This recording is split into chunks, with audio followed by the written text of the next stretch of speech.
How's it going? Monday Morning Quarterback, episode 173. I hope you guys had a great Thanksgiving. Got to eat lots of turkey and stuffing and my favorite, pumpkin pie. Tonight's topic, we're going to mix it up. So originally we scheduled to talk about what we got going on new at CSI in 2025. We'll kind of clump that in next week with the PRI preview. We keep getting a ton of questions about something I talked about at a very aerial view a couple episodes back about adjusting your shocks and different things you can do to your car in dirty air and how that affects it. How you might set your car up one way if you're starting on the front row versus starting mid-pack. That was kind of pertained around wing sprint car racing, but we even see it at the faster tracks like wing micro racing. So that's the topic we're going to talk about tonight. But before we jump into that, don't forget next Thursday, December 12th, if you're coming to town for PRI, you won't want to miss our open house, 6 to 9 p.m.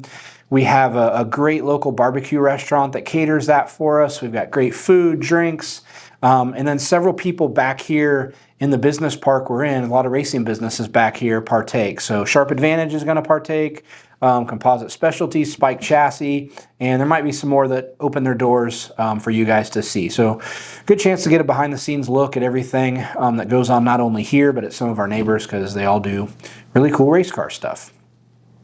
All right, we start every show now answering a couple questions from the previous week. And so on the YouTube channel, one of the questions we got was, what are some of my go-to adjustments after I read a racetrack? So last week, if you missed it, talked all about 5 key things to reading a dirt track. What are some of my go-to adjustments? And that's a good question.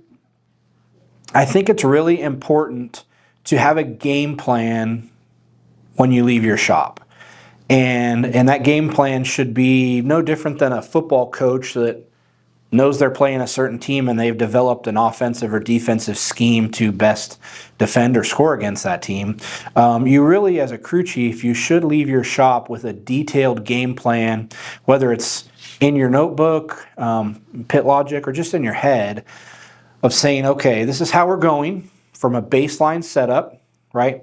And we have other episodes that talk about how you develop that baseline setup and being very confident when you roll the car in the trailer that you're going to be really close. So what are your first couple key adjustments based on that, okay?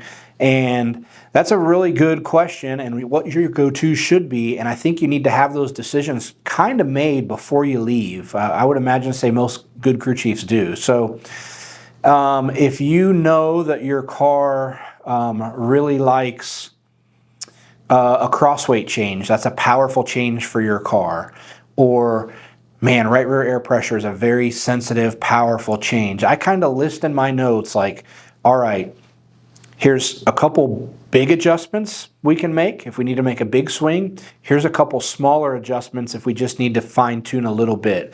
And I try never to change too many things at once because you can kind of get a bad read on what adjustment worked and maybe what one didn't, or if you overstepped it.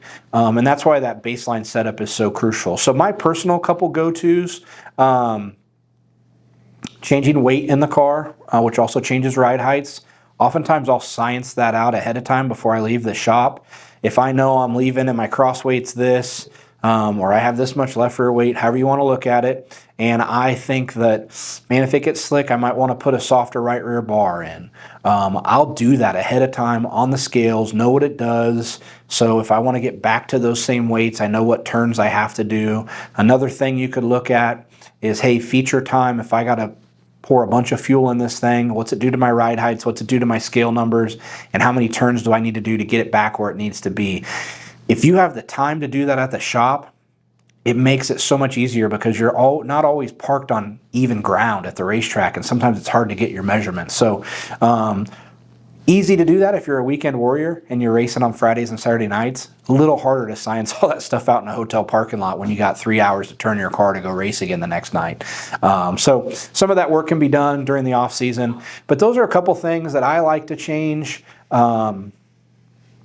based on what I'm working on and what I know is a powerful change and not a powerful change. So there is some changes on your car that like, that'll get me a little bit, right? Maybe just lacking a little bit of grip. I'm just going to go up one hole on the wing. That'll get me a little bit. I don't need to do a giant change because the car doesn't need a giant change. So based on what it needs, I have a couple different things in my playbook of, all right, I'm going to choose from one of these three things. We're going to do it. I know what that move is going to do to the race car because I've already kind of played that scenario out at the shop. So that was one question. Second one is, how do you know what torsion bars and coils to start with at a track? Do I use the same baseline, or does it change based on track size, condition, banking, etc.? Good question. Kind of pertains to the previous one we answered as far as having a good baseline when you leave the shop. So if I've never been there before, I'll try to talk to somebody that I know has been there to get an idea of how the track plays out and then what it compares to a place I've been to before. So if I'm going to let's say we're getting ready to go to Millbridge Saturday with Hudson, hopefully weather permitting, and I've never been there to race a micro. I've been there, I've seen the track, so I'll go back through my notes and what does it closest compare to? Is it comparable to Port City, banking wise, grip level wise? Where have I been that I've got a setup that is going to get me really close? And that's how I'll determine what bars and springs and what my baseline setup in general is going to be. I like my baseline setup to be very consistent week to week unless I'm going to a drastically different racetrack. So if I'm going to a big flat quarter mile, it's going to be different than if I'm going to a little short, high banked micro track. But for the most part, I like to keep the baseline pretty similar so the driver knows what he has when he gets on the gas and hot laps and it's not a totally foreign feel. So thank you for those questions. When we get done talking about tonight's topic, if you have questions pertaining to this topic or any other ones, comment, Facebook page or YouTube page where it's posted, and we'll get those questions answered for you in an upcoming episode. I try to do them the next week. So back to tonight's topic. How does rebound of your shocks, let me rephrase that. How does changing rebound in the shocks affect a dirty air scenario in your car? What other changes would you make for a dirty air scenario? I go back to rebound because we were talking about rebound adjustments the night that this came up. But if you're newer to wing racing, if you're starting rows, 5 on back, say, the air is very turbulent on the starts, especially in your high horsepower 410 stuff, but it's still a factor in 305 racing and even micros. So if you're starting on the front row and you're getting a good bit of air on your wings for the first couple of rows, you probably don't need to make a big adjustment based on what you know is working. But if you're starting farther back, your race car is going to be substantially tighter because the air is not going over your wings. So you don't have downforce pushing the car down, getting it to lay left, getting the right attitude in the car, and you don't have the same amount of grip as you did. So you have less grip, and it's typically on the tighter side of things when you're back there in dirty air. So what are some things you can do to combat that? Typically, we don't take rebound out of our front shock if we're starting back there because it's going to be tight as it is. We don't want it to be tighter. And oftentimes, we'll put more rebound in the rear shocks, especially lean towards the left rear side because we want to use the power of that left rear rebound to hold a nice attitude in the car and not let the car get any more rolled up on the right front than it already would because you don't have air on the wings. Now you make those changes and you go out and race, and 5 or 6 laps into the race, you're in clean air. Now what do? Right? Are you too far laid left because you added that left rear rebound and now you actually are getting air on your wings?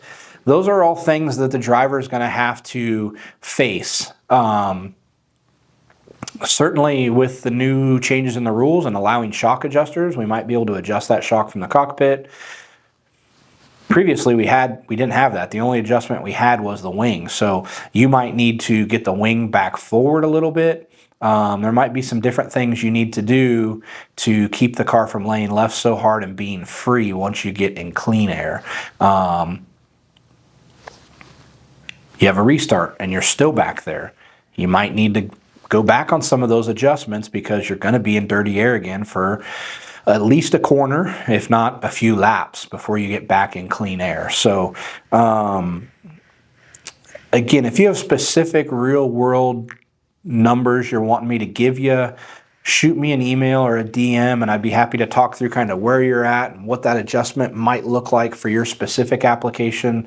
Again, we do these videos for you guys to try to learn from the wealth of knowledge we have within these four walls at CSI and help you get the most out of it. So if you have a question, don't hesitate to ask. That's why we sit down and film these every week. We certainly appreciate you guys tuning in. Hopefully, that sheds some light on a couple things or get your wheels turning about a few other ways to look at changes to your race car. We'll be back here next Monday night at 9 p.m. It's PRI week next week. We got a lot going on, and we'll have a good program prepared for you. Thank you, and have a good week.